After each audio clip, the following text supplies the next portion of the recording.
on hunger strike. For me, commemorations are about three things.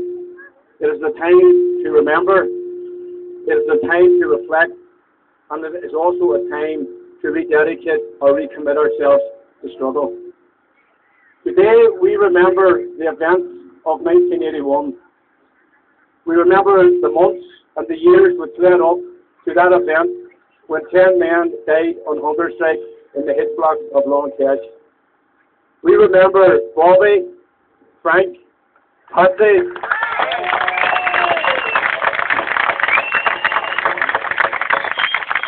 William,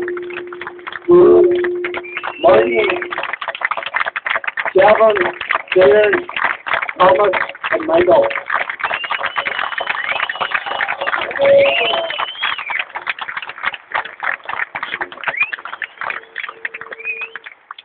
Today we remember them as our friends and as our comrades. They were the people whom we shared prison cells. They were the people whom we walked prison yards. They were also our comrades with whom we struggled with in the back streets of Belfast and Derry, in the country lanes of Tyrone, Fermanagh, Armagh and County Down. Today we remember them as to who they were: Irish Republican volunteers and volunteers of the INLA. The British government in 1976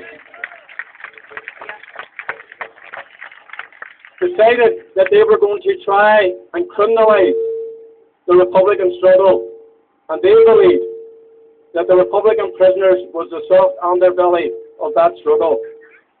So when 400 men in the hit blocks of Long Kesh and 50 women prisoners in Armagh prison said that they would not yield, that they would not allow themselves as individuals to be criminalised, they were saying that the struggle in Ireland was a political struggle and one which they were proud to be participants in. Today, we look back on the events of 1981, and to me, one of the great legacies, and as we reflect on that period, one of the great legacies of that period was the collective participation in struggle. That struggle wasn't about simply the 10 men who died in hunger strike. It wasn't about the 400 men on the blanket, nor the 50 women in Armagh prison. It was about the hundreds and thousands of Irish people in Ireland and throughout the world, in Glasgow and in Scotland, who came to the streets in defence and the integrity of our struggle and said, "We are not criminals, we are political activists, and political freedom in Ireland is."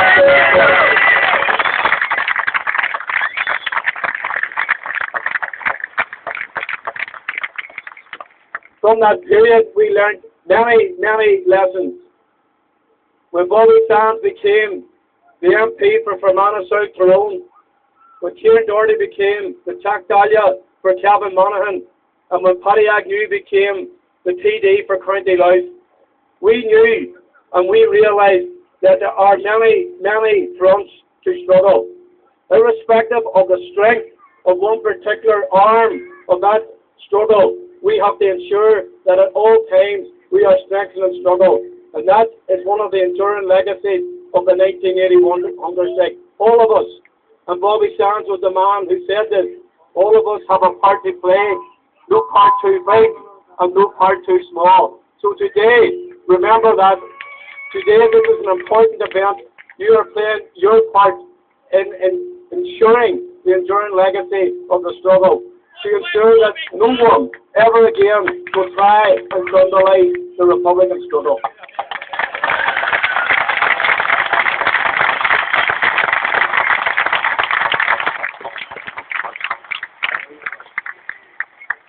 And as we reflect on the past, we must project ourselves to the future. Because Bobby Sands and the other hunger strikers were visionaries. They weren't dreamers. They knew what the future could hold. They knew what the future could bring. But they knew that the future could only be realised by struggle.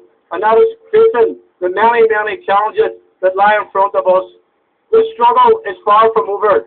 We have not completed the historic task of reuniting our country. And today, all of us, as we remember the hunger strikers, We should not remember them as figures from the past. They should be inspiration for the future as we continue to struggle to ensure that we deliver what we set out for.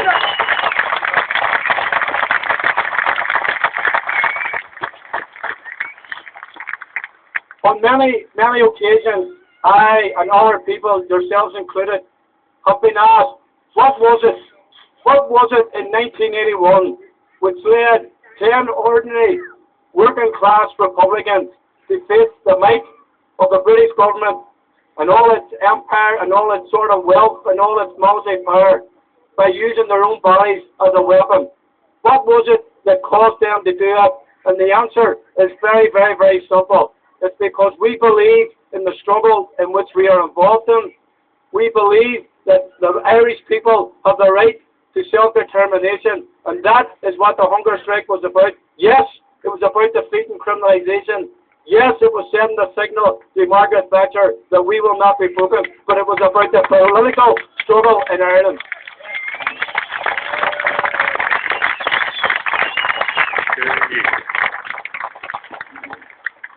And as we asked ourselves, what is it, what was it that gave those men the strength?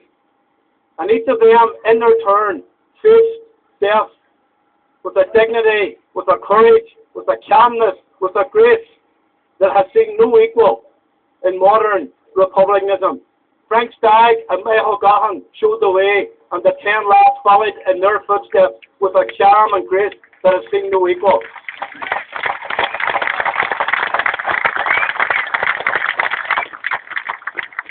And if I could finish with one personal reflection, the thing which united all of them, the thing which inspired each and every one of them, the thing which should inspire each and every one of us, is when Bobby Sands said he faced the prison cell.